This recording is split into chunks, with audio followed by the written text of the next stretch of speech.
Very good morning to all. आज हम discuss करेंगे कि आपका बीएड फर्स्ट ईयर में पेपर का पैटर्न किस तरह का आता है। Paper first, childhood and growing up, बाल्य अवस्था एवं वृद्धि। आपके इसमें इंस्ट्रक्शंस क्या हैं, पेपर किस तरह से आता है। इसमें जो आपके 5 क्वेश्चन आते हैं, जिसमें कि क्वेश्चन 1 करना कंपलसरी है। Attempt 5 question in all, question number 1 is compulsory, मतलब कि कुल 5 प्रश्न हल करने हैं आपको, जिसमें पहला क्वेश्चन, पहला प्रश्न करना अनिवार्य है। उसके बाद आपको हर यूनिट में से, यूनिट 1, 2, 3, 4 में से आपको एक एक क्वेश्चन करना है। दो दो क्वेश्चन आएंगे आपको, उसमें से एक एक अटेम्प्ट करना है। Attempt 1 question from each unit, unit 1 to 4। प्रत्येक इकाई, इकाई 1 से एक के इकाई 4 से एक एक प्रश्न हल कीजिए। देन जो क्वेश्चन है यूनिट 1, यूनिट 2, यूनिट 3 सारे एक इक्वल मार्क्स के होंगे, यानी कि 16-16 मार्क्स के होंगे। जैसे कि पहला क्वेश्चन भी जो जो शॉर्ट नोट्स हैं वो भी 16 मार्क्स का होगा, लेकिन उसमें आपको जो 4 शॉर्ट नोट्स करने हैं वो 4-4 नंबर के होंगे। All questions carry equal marks, सभी प्रश्नों के अंक एक समान होंगे। आंसर्स में बी रिटन इन इंग्लिश और हिंदी। हाँ, आप लोगों को जो क्वेश्चन पेपर आएगा, आप इंग्लिश मीडियम में हैं तो आप इंग्लिश में ही अटेम्प्ट करेंगे, हिंदी कर रहे हैं तो हिंदी। ये नहीं कि आधे इंग्लिश कर दें आधा हिंदी कर दें, ऐसा नहीं है। आपको इंग्लिश में अटेम्प्ट करना है, इंग्लिश मीडियम अटेम्प्ट करेंगे, हिंदी मीडियम है तो हिंदी मीडियम करेंगे। नेक्स्ट, अब आपका पहला क्वेश्चन आता है जिसमें कि शॉर्ट नोट्स हैं। Write a short note on the following, निम्नलिखित में से संक्षिप्त टिप्पणियां लिखें। First question, difference between growth, development and maturation, वृद्धि, विकास और परिपक्वता में अंतर बताएं। Next, educational implications of Gardner's multiple intelligence theory, Gardner के बहुबुद्धि सिद्धांत के शैक्षिक निहितार्थ बताएं।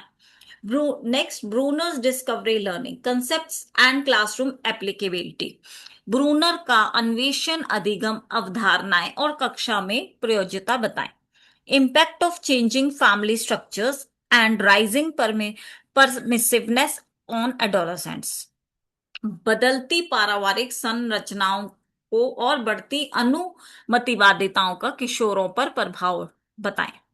नेक्स्ट आपका आता है फर्स्ट यूनिट में से development of child at different stages, इकाई 1 में से विभिन्न अवस्थाओं में बालक का विकास। क्वेश्चन इस प्रकार आएंगे, define growth and development, explain the general principles of development, discuss the relative role of heredity and environment in development with suitable examples.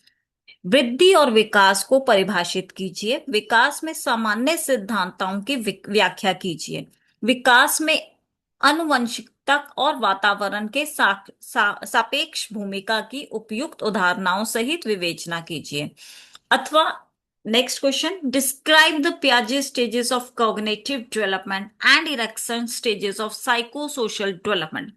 How can a teacher use these theories to understand children and adolescents in the classroom? पियाजे के संज्ञानात्मक विकास के चरणों और Ericsson के मनोसामाजिक विकास के चरणों का वर्णन कीजिए। एक शैक्षिक कक्षा में बच्चों और किशोरों को समझने के लिए इन सिद्धांतों को उपयोग कैसे कर सकते हैं। नेक्स्ट आपका यूनिट 2, अंडरस्टैंडिंग इंडिविजुअल डिफरेंसेस, इकाई 2 में से व्यक्तिगत भिन्नताओं को समझना। क्वेश्चन इस प्रकार आएगा, what do you mean by individual differences, explain the factors influencing individual differences, discuss the educational implications of individual differences for teachers in organizing educational activities. व्यक्तिगत भिन्नताओं से आप क्या समझते हैं, व्यक्तिगत भिन्नताओं को प्रभावित करने वाले कारकों की व्याख्या कीजिए, शैक्षिक गतिविधियों के आयोजन में शिक्षकों के लिए व्यक्तिगत भिन्नताओं के शिक्षक निहितार्थों की विवेचना कीजिए।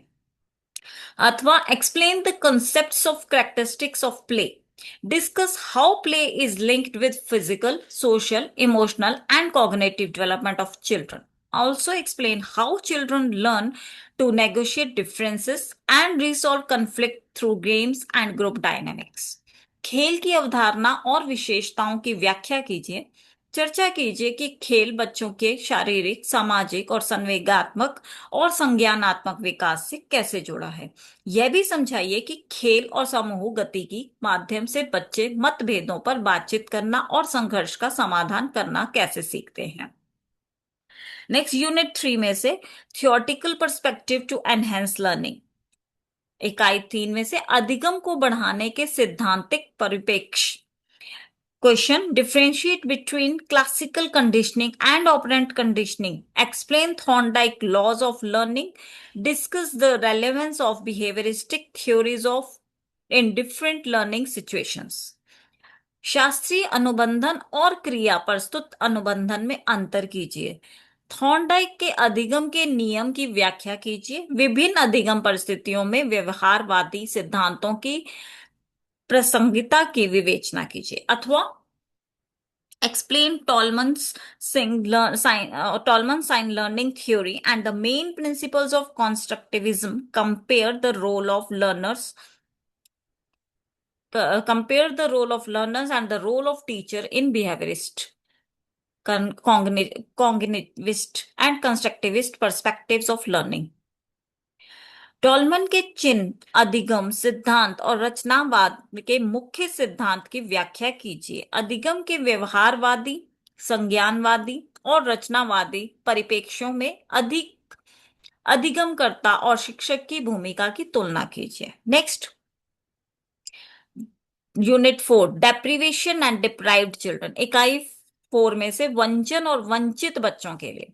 Discuss the childhood in the context of poverty and globalization. What measures can taken to improve the status of children living in urban settlements and socially deprived girls? निर्धनता और वैश्वीकरण के संदर्भ में बाल्यावस्था की विवेचना कीजिए। शहरी झुग्गी झोंपड़ियों में रहने वाले बच्चे और सामाजिक रूप से वंचित लड़कियों को स्थापित स्थिति के में सुधार लाने के लिए क्या उपाय किया जा सकता है। अथवा what are the current issues related to adolescent stress? Discuss the substance abuse, aggression, bullying, and increasing loneliness among the adolescents. Explain the role of teachers, school culture, and peer influences in addressing these behavioral problems.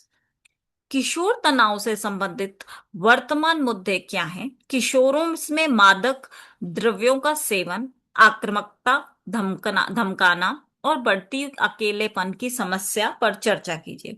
इन व्यवहारात्मक समस्याओं के समाधान में शैक्षिक, विद्यालय, संस्कृति और सहपाठी प्रभाव की भूमिका समझाइए।